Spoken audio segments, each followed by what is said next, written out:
Mesdames et messieurs, le 16 juin 1976, des écoliers noirs qui manifestaient à Soweto, en Afrique du Sud, ont été massacrés par la police du régime de l'apartheid pour avoir réclamé une éducation de qualité, la même que les Blancs. Ces événements sans précédent sur le continent avaient occasionné une centaine de pertes en vies humaines, heurté les consciences et ému le monde entier. C'est en 1991 que l'Organisation de l'Unité africaine, devenue l'Union africaine, va déclarer le 16 juin Journée de l'enfant africain, en hommage à ses victimes. Depuis, notre pays, à l'instar de nos frères africains, se souvient chaque année de cette date historique, de ces douloureux événements autour d'un thème fédérateur, émanant du comité des experts chargé du suivi des droits de l'enfant. Le thème de l'édition de 2023 est le suivant: les droits de l'enfant dans l'environnement numérique. Pour le département que j'ai l'honneur de diriger, c'est toujours l'occasion, à travers la direction de la protection judiciaire et sociale, de dérouler une série d'activités socio-éducatives pour les enfants, pour et avec les enfants. Des activités aussi d'information, de sensibilisation des communautés sur le thème de la journée. Permettez-moi à cet égard de saluer. Il me revient déjà que tout au long de cette semaine, partout à travers le pays et dans le ressort de chaque inspection de l'éducation surveillée et de la protection sociale, les enfants qui sont confiés au service de la direction de la protection judiciaire et sociale sont engagés dans plusieurs types d'activités. Forums de discussion, randonnées pédestres, caravanes, pour ne citer que ces exemples. La journée de l'enfant africain est devenue, pour plusieurs acteurs de la problématique de l'enfance, un moment privilégié d'intenses réflexions et d'échanges sur le bilan et les perspectives des politiques publiques, projets et programmes destinés à cette cible qu'est l'enfant. Le symposium qui nous réunit ce matin autour du thème retenu et qui se poursuivra demain s'inscrit dans ce cadre. À cet égard, permettez-moi de saluer et de remercier tous les experts et spécialistes qui interviendront sur le thème qui sera discuté tout à l'heure. Mesdames, Messieurs, je voudrais me réjouir de la pertinence et de l'actualité du thème qui a été retenu cette année par le comité des experts africains. Les droits de l'enfant dans l'environnement numérique. Cette thématique est une préoccupation de son Excellence M. Macky Sall, président de la République, qui tient particulièrement à l'assainissement de l'espace numérique pour une meilleure éducation de nos enfants. Pour lui, je cite, « Chaque enfant de ce pays, quelles que soient ses origines sociales, doit avoir la chance d'aller à l'école, d'être utile à lui-même, à sa communauté et à la nation. » En effet, Internet, cette extraordinaire création du génie humain de par son développement fulgurant, tout comme son expansion sans cesse à de nouveaux champs d'application tels que les réseaux sociaux, a fini de structurer un environnement numérique qui s'impose à tout le monde, quel que soit l'espace ou le temps. S'il en est ainsi, c'est parce qu'Internet nous procure incontestablement d'importants avantages auxquels nous sommes désormais habitués. Qui plus est, nous facilite la vie, nos relations et le travail comme jamais cela n'a été auparavant. Avec un quelconque outil connecté, nous communiquons aisément et nous informons sur tous les sujets.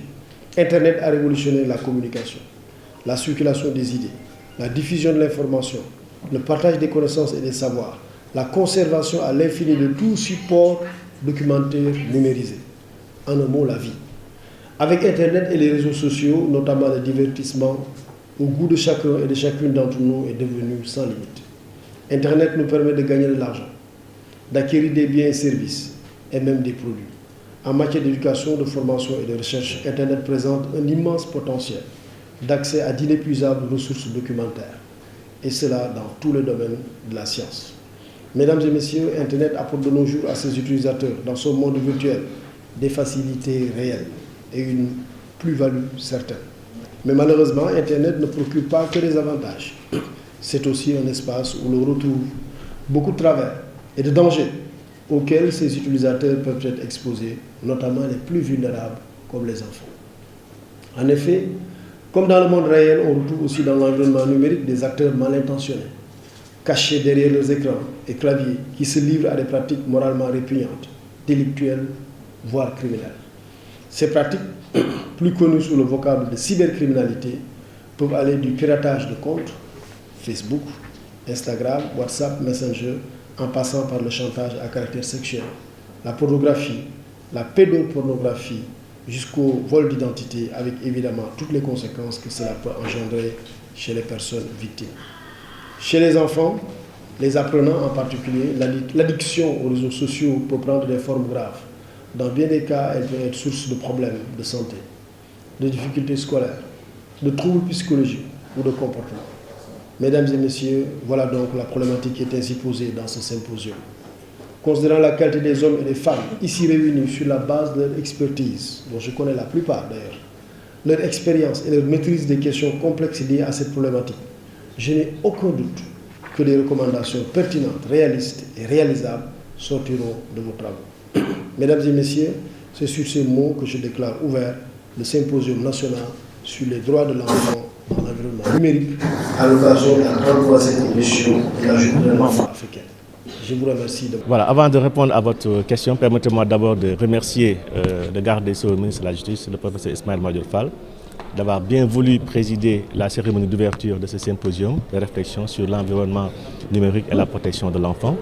De remercier également tout son staff administratif, mais également son staff de communication qui a bien pris l'événement en main et qui nous a fait en sorte effectivement que nous avons pu bénéficier d'une belle cérémonie d'ouverture. La raison d'être donc de cette thématique du droit de l'enfant dans l'environnement numérique est que c'est une thématique qui a été communiquée par le Comité africain d'experts sur les droits et le bien-être de l'enfant, qui est l'organe de traité chargé de la mise en œuvre de la Charte africaine des droits et du bien-être de l'enfant. Et comme chaque année, cet organe de traité définit une thématique pour célébrer la Journée de l'enfant africain. Et cette année, c'est donc l'environnement numérique en conformité avec les droits de l'enfant qui a été défini comme thématique. Et c'est une thématique extrêmement pertinente qui, comme l'a souligné tout à l'heure le garde des Sceaux, ministre de la Justice, met en exergue à la fois les avantages, mais également les inconvénients de l'Internet et de l'environnement numérique dans la protection de l'enfant.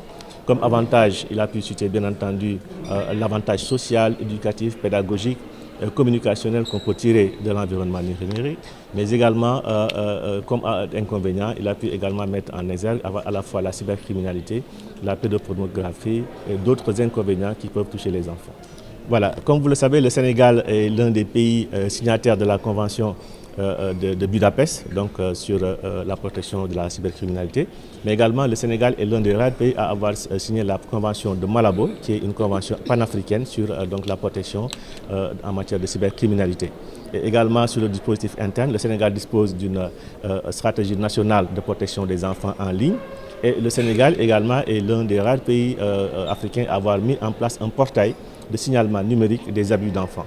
Et donc, le Sénégal également dispose d'institutions de lutte contre la cybercriminalité et la pédopornographie, en l'occurrence au niveau de la police et au niveau de la gendarmerie.